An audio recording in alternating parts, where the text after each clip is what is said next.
وأشهد أن محمدا رسول الله. الله.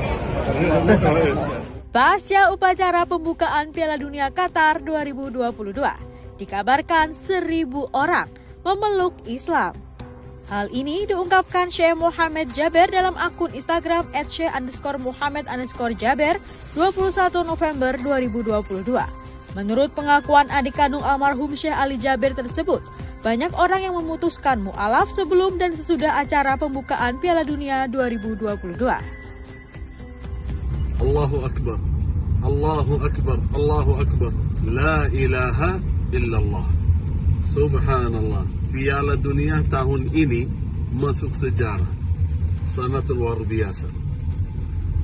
Ternyata persiapan negara Qatar bukan hanya untuk sepak bola, bukan hanya untuk Piala Dunia, tetapi mensyiarkan Islam. Kesempatan ini Piala Dunia mensyiarkan Islam.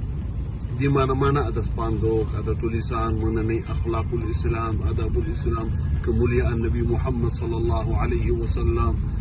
Subhanallah, kemarin ada berita sebelum mulai Piala Dunia yang masuk Islam 585 orang. Belum mulai Piala Dunia. Ketika kemarin mulai Piala Dunia atau tadi, sudah yang masuk Islam lebih dari 1.000 orang. Allahu Akbar.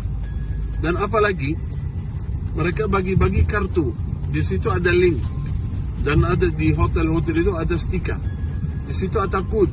Ada kod. Siapa yang berkenan ingin masuk mengetahui mengenai Islam, adabul Islam, Islam yang benar, bukan Islam yang melalui TV dan lainnya, yang menggambarkan bahwa Islam itu bahaya, teroris dan lainnya. Nah, Islam yang benar, rahmatan lil alamin.